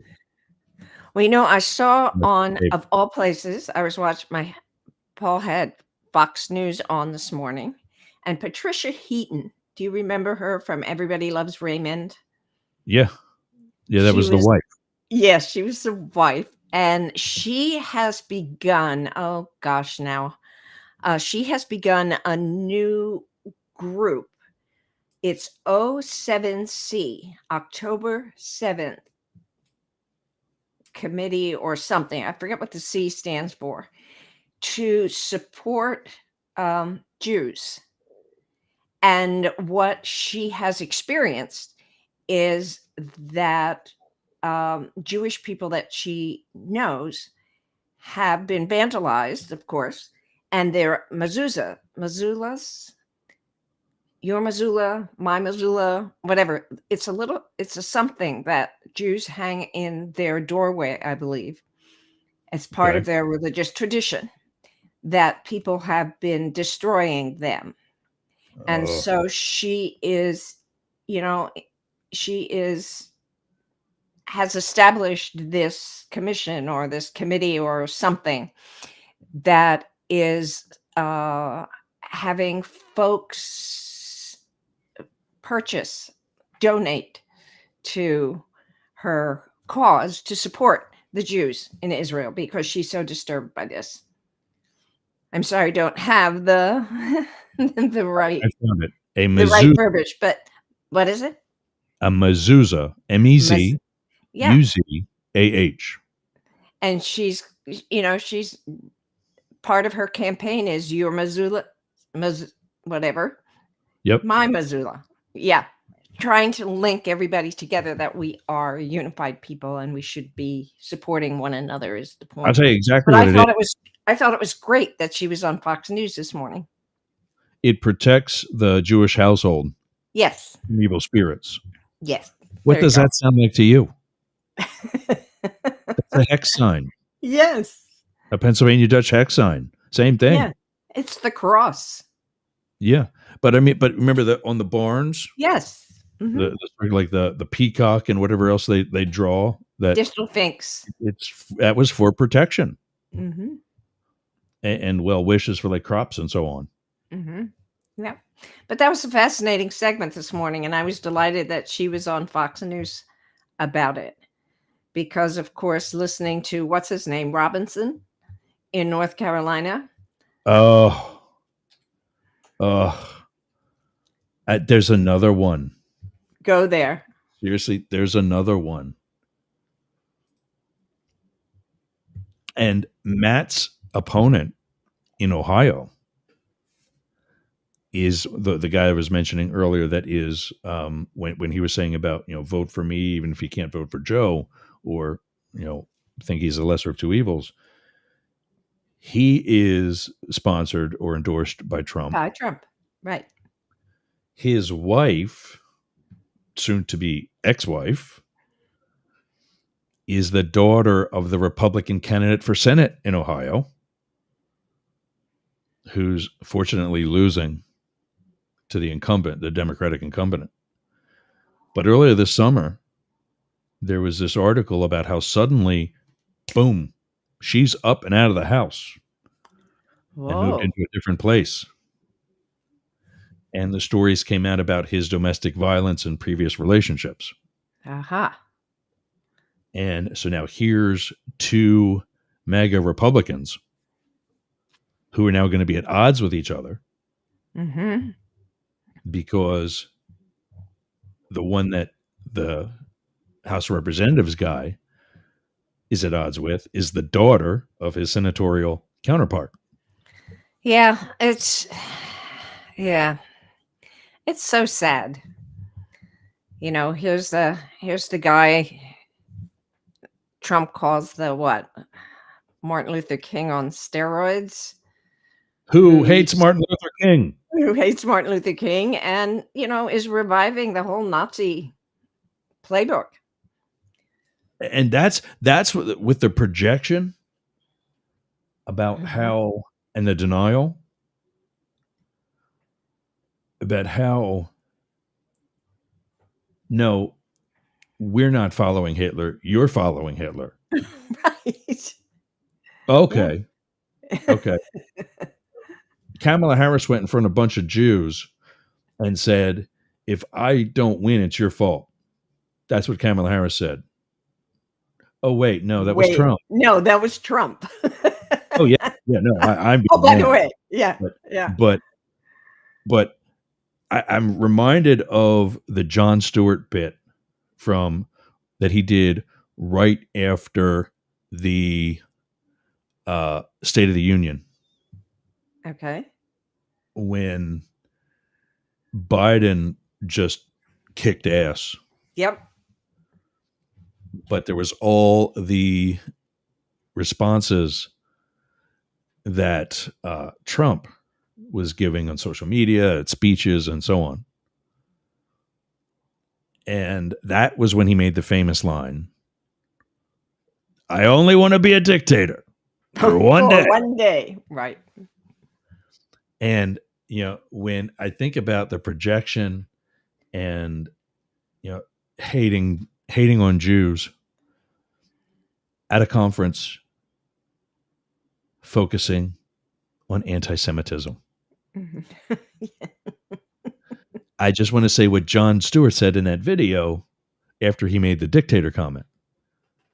Just so you know, that is how it starts. Right.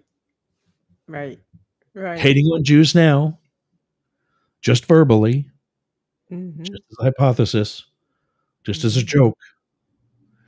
That is how it started.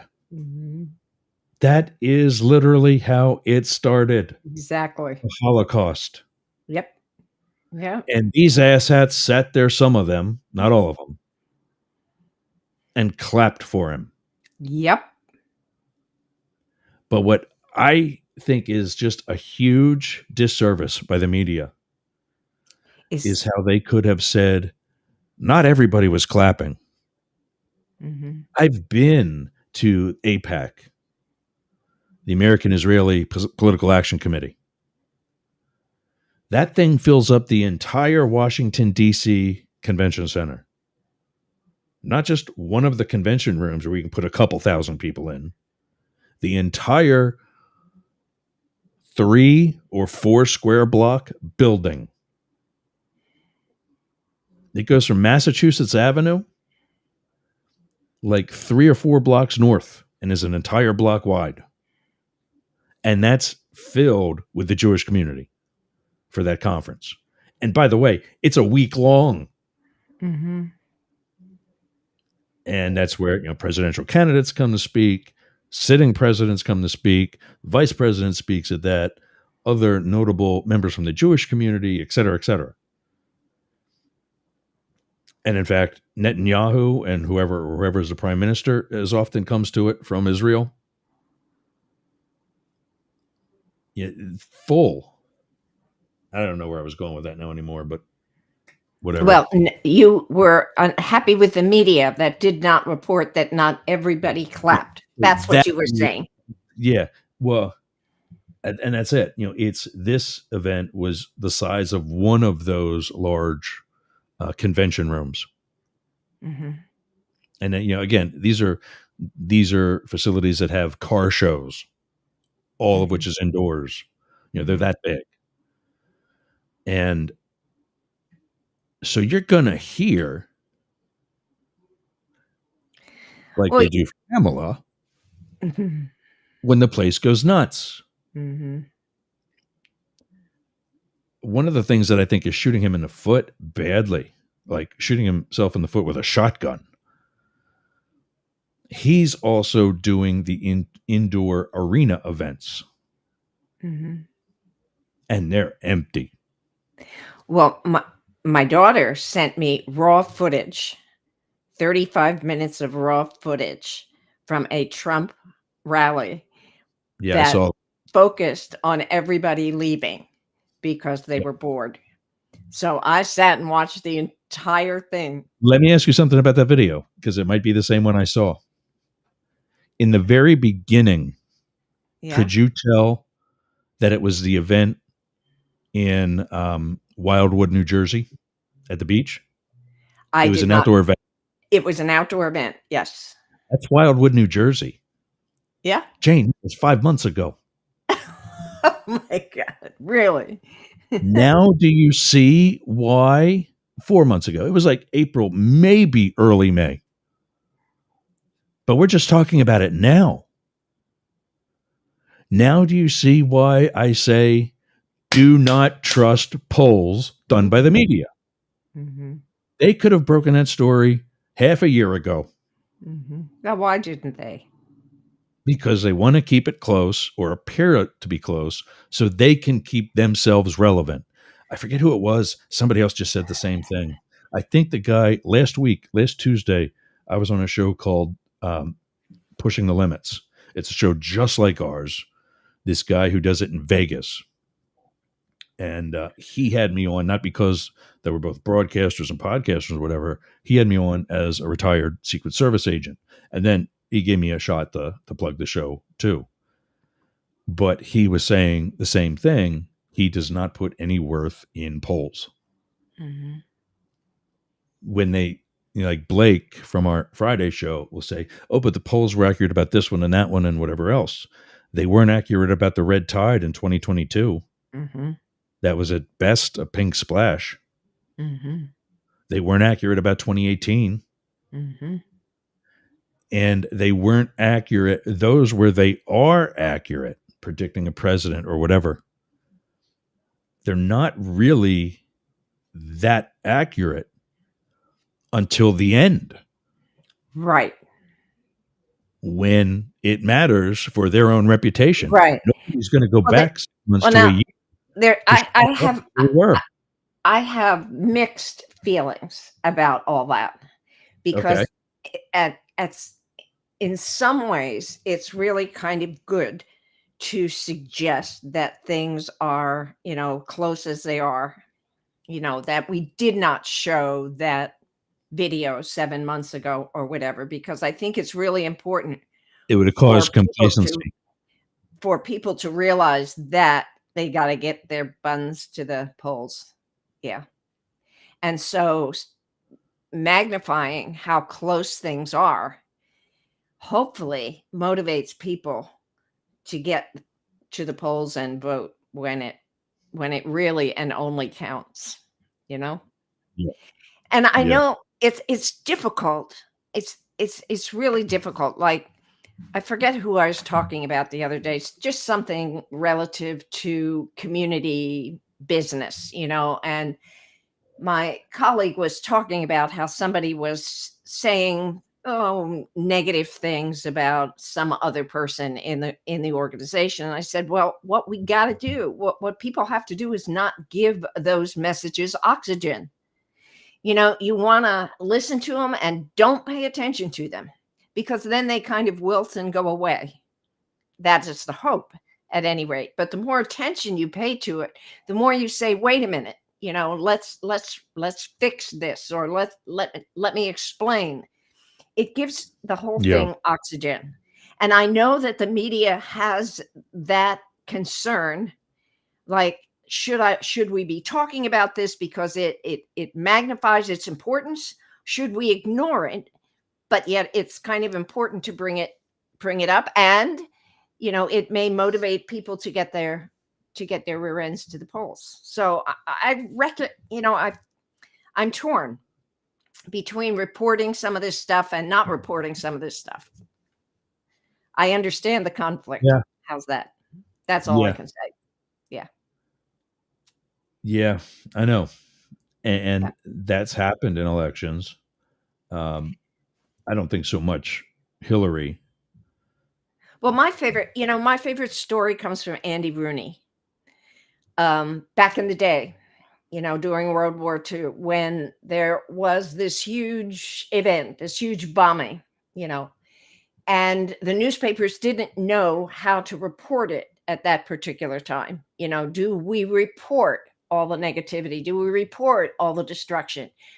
And what Andy Rooney suggested at the time was that they report on the heroes, the people who stepped forward and did good things, the people who stepped forward and were helpful, because that inspires and motivates others. And I guess, that's the essence of what I've always done. I know there's a lot of negative in the world. I know there's a lot of trouble in the world, a lot of destruction, a lot of stupid people, a lot of all that kind of stuff. But I think Positive talk in a negative world. you got it. Positive talk in a negative world, because hopefully it inspires more of that. I don't know that it does, but that's where I've planted myself. We grew to 26,000 and change in Atlanta. Yay. So you got my bundle of podcast Yes, recordings from Be Inspired. And I thought you'd be really happy with the one that was 58 minutes long. I saw that. Yeah. Because you don't have to put two together to make the hour. So I didn't I saw them. Christina, I didn't download them all yet, but well, Christina, the one that's so long, I couldn't help it. I had so many questions for her. It was a psychic medium by the yeah. name of Christina Leeson. And I had so many questions for her. It was for me, it was a fascinating hour long. And she and I are meeting again next week to record another episode about her Cool. book. That's about protecting your home from ghosts, about, getting them locked out if they haunt your space. So she has some suggestions for people. And those are suggestions that she kept repeating to her clients over many years. And finally, she said, I got to write a book about this, because it'll save me a lot of time and a lot Yeah. of energy saying the same thing over and over again. So I'm looking forward to allowing her to share those kinds of things to further promote her book, but more than that, to help people who are struggling with people who are haunting their homes and haunting their lives, because she has some specific suggestions about how to help yourself. Lock down your house and chase away. Let the spirits move on to the next dimension. It's fascinating stuff, I think. Anyway. Yeah. And I love the doubters who excuse me a second. I love the doubters who, because they've not experienced that, It therefore doesn't exist. Exactly. Oh, there's no such thing. Ex- That's that exactly. that's again something that I credit towards the far right of what I call the Bible thumpers. Mm-hmm. I tell a story about how when I lived with mom and dad in college, we had a house fire that I should have been, and for all intents and purposes, was killed in. The smoke and the heat blew right into my bedroom, and the assistant fire chief from Earl Township said, "There's no reason for you to be here right now." Wow. It wasn't until I went back to college later that summer when I had my first nightmare about it. And everything was just like it was in the nightmare, with the exception of two things. Or, excuse me, everything in the nightmare was the same as it was in real life, with the exception of two things. Mm-hmm. One being when I stepped out of my room and looked to my left down the steps and saw my brother screaming, "There's a fire." In the nightmare, he was burning. The other one, Mm. now my reaction to that, as I have the nightmare, it's a horrible experience. It scares you, it upsets you while you're sleeping, et cetera, et cetera. But as I see that, I go, but wait a minute, that didn't happen. Ryan's fine. But it's still a nightmare. It still scares me, but I still go, Ryan's fine. There's that whole there's that whole disbelief Mm-hmm. because you already know that Ryan didn't burn on those steps. You're just not smart enough to go, oh, damn it, this is a nightmare. I can just go back to sleep. Mm-hmm. Right. But before that was how I got out of bed. If Paul decides to make burgers for you or whatever, and you get the night off for making dinner, and you fall asleep in the easy chair, and he comes to wake you and says, honey, burgers are ready, and he puts his hand on your shoulder and just, shakes you a little bit to wake you up. I felt that in the moment that I woke up in bed that night. And when I did, there was a man standing aside of my bed in, white robes with some sort of like sash tying it, long brown hair like I got right now, beard and mustache. And as both of us being of Christian upbringings, you can by now think that I'm probably describing Jesus. Mm-hmm. Well, the fact is, I don't know. I never met the guy. Mm-hmm. Yeah, I see him in churches all the time. And your church, the Jesus there, looks different from the one that I grew up in. And from another church downtown, or the Catholic church over right off of 562. None of them have the same Jesus. It's like Santa Claus. Right. Nobody can get this right. Mm-hmm. So I presume it was Jesus, but maybe he was busy. He said, hey, Muhammad, I got this other thing to deal with. Can you go wake up Yerger? Maybe it was Muhammad. I don't know. Mm-hmm. But in that moment, somebody was standing right aside of my bed getting my ass up at 2 or 3 or whatever in the morning. And I did one of those eye shake things. Mm-hmm. Like, who the hell is this guy? Mm-hmm.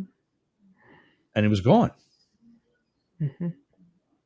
But by then I was already, for all intents and purposes, essentially wide awake. Not wide awake, but you know what I'm saying? I could tell something was going on. And now I guess he knew I was going to make it out of the house. When I tell that story, all of my libtard friends who don't practice a religious faith are fascinated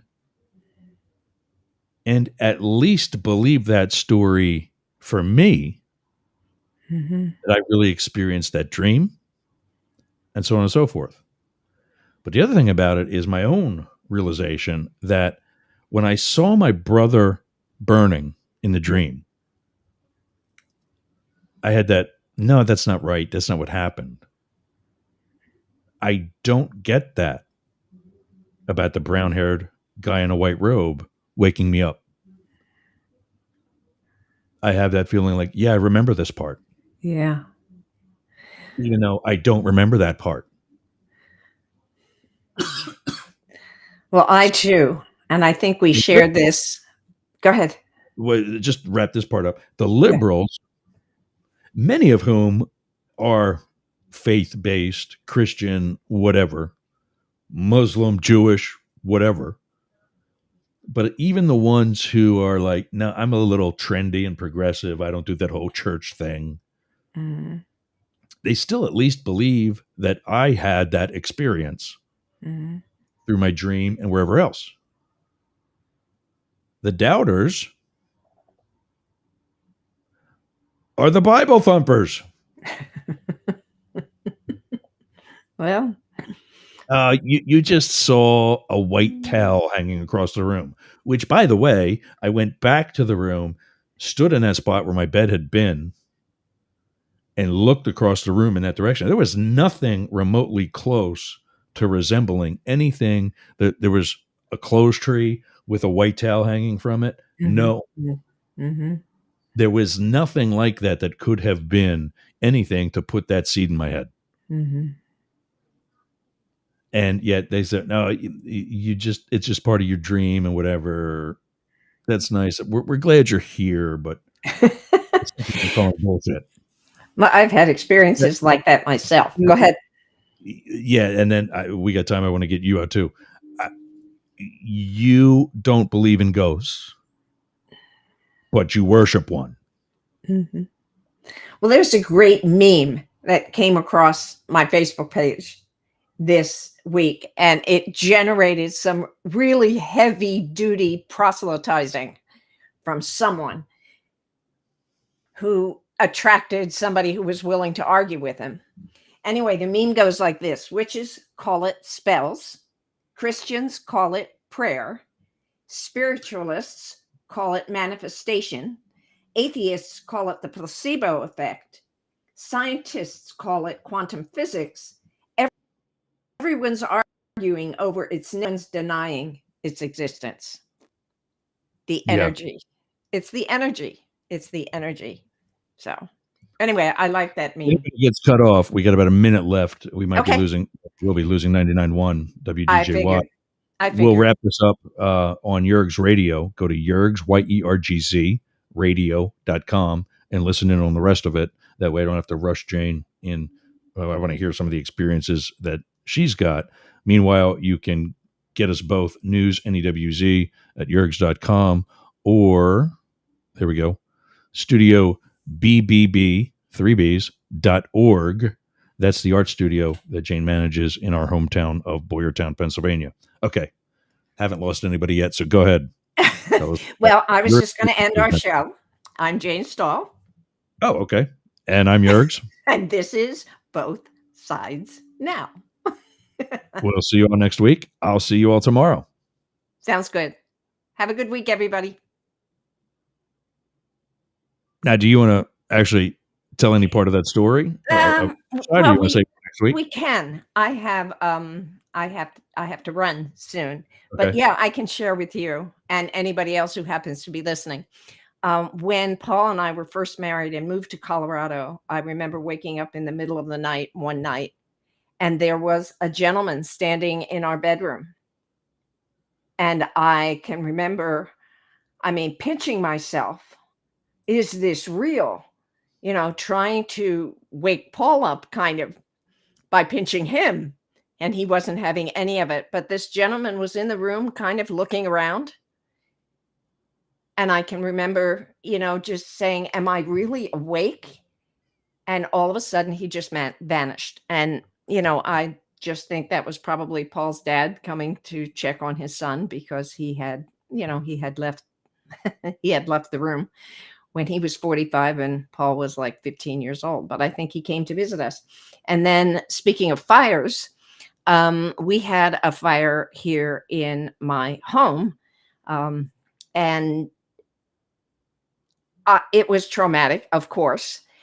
Yeah. But after everything settled down, we went out to my parents' home. They were in Florida at the time, and we were going to stay at their place while our place got cleaned up and all that kind of thing. And just being so traumatized. But when I walked into my parents' home, there was this warmth, just a feeling of warmth that enveloped me. And, the feelings of anxiety and panic and trauma and all that just kind of melted away. It was like that warmth told me, just the spirit of it, the energy of it told me, you're going to be okay. It's all right. And so I'll never forget that. It was just a lovely Yeah. moment, a feeling of warmth. The sun kind of streamed through the window at that point, but it's the feeling of warmth that went from the top of my head to my toes that told me I was going to be okay. So that's what I have to report mostly. Yeah. And then the dreams, and I know I talked about these on a previous episode, and then the dreams I had after my father died. He Yeah. came, I had 3 separate dreams, and I think I told you that he and my mother saw him after he died. He just appeared in the doorway in his army uniform, and he looked young and healthy. And she too felt in that same room I just described. She too felt, I'm going to be okay. He's okay wherever he is. But my dreams told me my father was, I heard his voice as I was approaching the house because we always went there for Sunday brunch. I heard his voice and I could feel again in my own heart, oh my God, he's there. He's okay. And then when I entered the home in another dream, I saw him in the kitchen cooking cheese and eggs and bacon like he always did on a Sunday morning. And he turned around and looked at me with this huge smile on his face. And he was healthy and energetic. And I was so happy. And I know that if he ever had any doubt, and I have stories about that too, but if he ever had any doubt how much I loved him, he knew at that moment because he would have been able to feel my heart sing. Yeah. Okay. In seeing him. And I think I told you in a previous episode that a full month after he died, I'd find coins in my classroom. I'd be, fixing the desks for the next group of kids that came in, and there were coins on the floor. I mean, not just 1 or 2, but handfuls of them. When I'd walk to my car in the parking lot for a full month after he died, there were coins along the way, in the hallway, at the school. And then when I'd leave and in the parking lot, coins. And my father and I had an argument one time where he was so eager for me to become a lawyer because being a teacher, I wouldn't make enough money. And I would argue with him that all he was concerned about was money, that he wanted to create a dynasty of some kind. So we had words about that when I was a teenager, thinking about going into teaching. And he was not terribly happy about it. But then I learned just maybe 5 years ago, maybe 10 years ago, probably that's more accurate because COVID was 4 years ago. Anyway, Yeah. about 10 years ago, my brother had exactly the same experience after my father died of finding piles of money. So we are both certain that my father was involved in all of that. Did your So brother those are have some sort of similar experience with him in life that they my brother, discontinued my too? brother and he did not have a happy relationship. Yeah. Oh, Yeah. My father wanted him to be more of an athlete, to be more macho, and my brother's not built like that. His feminine energy is all over the place. He's just a really sweet, compassionate, empathic, sensitive guy, and that was not necessarily the model my father envisioned for his son. or even society now, or especially then. Yeah. Yeah. So anyway, those are my experiences, my ghostly experiences, my spiritual experiences, as it were. But I'm a believer. I mean, it's above my pay grade to know what happens after all of us leave the room, as it were. We It's got above to my pay sometimes grade, talk about, and I'm we fine got with to that. sometimes talk about those 5 dimensions. Say again. We got to sometimes talk about those 5 dimensions. Remember when you mentioned that before? Well, yeah, yeah, yeah. Yeah, and these ghosts live in between the dimensions, and they haven't been able to move to the next one. Tina tries to help people, help the spirits in their house be able to do is move along to the next dimension. So we'll talk Yeah, more about that maybe after I talk to definitely. Christina. Okay. Yeah, But I gotta run. I definitely. got an appointment in 20 minutes. So I must leave you now, and I'll catch you Yeah, next same week. here. I got to call Mars, and I got some editing to do Yeah, you do. and some Okay. uploading, Have a good catching up. week. All right. All right. All right, you too. Take care. All right, Bye bye. everybody. That's it. We're now finished. And uh, yeah, I Do we got to sign off still. again? Yeah, well, we can. Yeah. I'm Jane Stahl, And I'm Yergs. and this is Both Sides Now. Or should All be right. you. See you again next week, everybody. And I will see you all Okay. tomorrow. All righty. There's Jane's info on the screen. You know how you can get me. Just come back tomorrow and bitch at me then. We got stuff to do. I got to hit a bathroom. I've been sitting here for 2 hours. So Oh, time to go, literally. literally. Take care. Bye. All right. See you again.